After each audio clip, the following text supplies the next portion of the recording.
Hello everyone, welcome back. I'm Mike and today I'm bringing you a review of this inexpensive car video dashboard recorder. Starting with the unboxing, we can see a catch from this product quality already. It seems that it was either already used or open for some reason. On the side we have some of the specs such as HD video recording, a decent sized display, 3 cameras, loop recording and a gravity sensor. We have some more of the product specs on the back of the box. It has no internal memory, so a memory card is required for this device to be able to record video. The memory card is not included. Inside the box, the first thing we have is the recording device itself. It has a 170 degrees camera on the back, which will be pointing to the outside of the car from the front windscreen. This camera can be adjusted up and down to better adjust the area that you want to be able to record.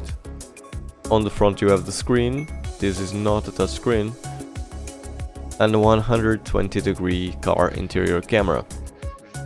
Both the front camera and the screen have a protective adhesive, which we will remove later.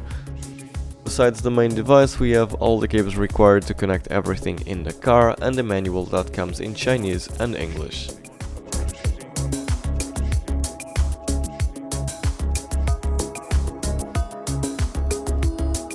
Then we have the mounting set, which we will be later mounting directly on the windscreen, a USB mini Type B to car charger adapter,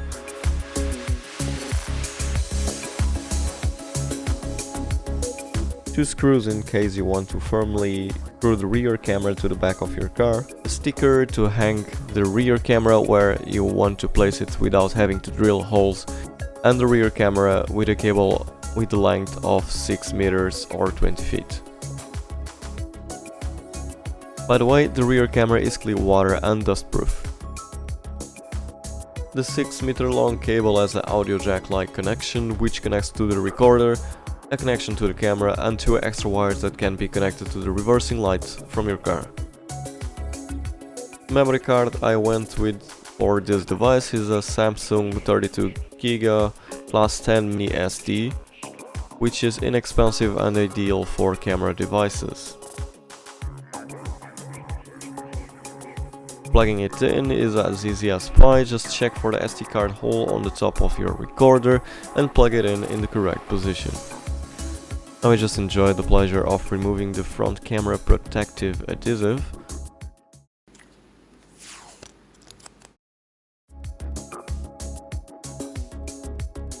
On the left side of the recorder we have the 5 buttons that allow us to operate everything.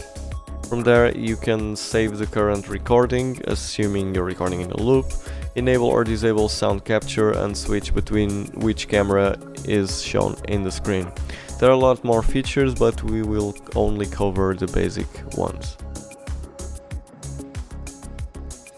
One problem arrived sooner than expected. I left the device charging for a few hours and it simply wouldn't be able to stay on for more than 5 seconds without charging, so after a little bit of investigation I concluded that the battery was faulty and unable to hold a charge.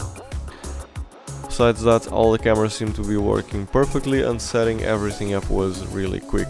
To be able to test the LEDs on the rear camera, I connected the red and black wire from the 6-meter cable to a 12-volt power supply, which is about the same that comes from your car when the parking light is on.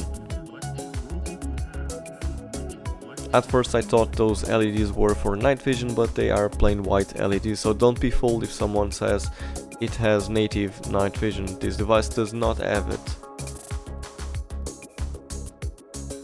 I will be mounting the rear camera without the white LEDs as they seem to be way too bright and disrupt my vision, since I'll be installing this on the rear windscreen of the vehicle and not on the outside. Installing this on my 2011 Honda Civic was easy but took a bit of time as I had to check first the correct way to pass the cables.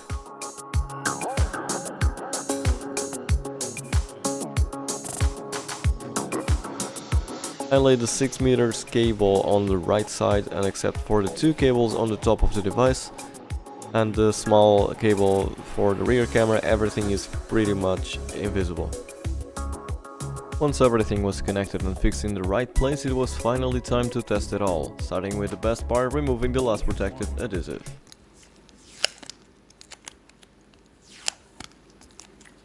I can say that, may it be day or night, the recording quality is quite decent.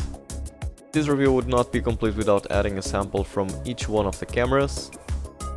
The device may only record with two of the cameras simultaneously, either the front and the rear cameras at the same time, or front and the one pointing towards the inside of the car.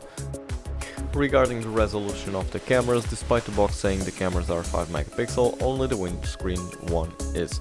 The other two seem to be 3 megapixel. The rear camera quality, as you can see, is not really that decent, but quite helpful if you have no parking sensors or someone hits you from behind. You can mute or enable the sound in the middle of any recording. I set up my recorder to record in a 3-minute loop, and the recording only gets saved if we either click the button to save it, or in case of collision if you have the gravity sensor active. By the way, one of the features that is a must-have in a car dashboard recorder and seems to work very well is the gravity sensor, which saves the current recording automatically in case of collision. I'm overall quite satisfied. It's a shame that the battery is not holding a charge, so if the car is, for example, parked, the device will not work unless I replace the battery.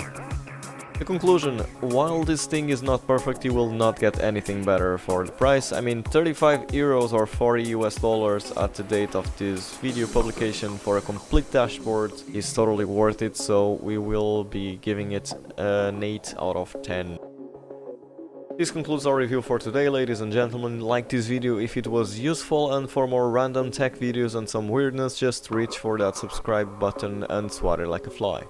Thank you for watching, and see you next time.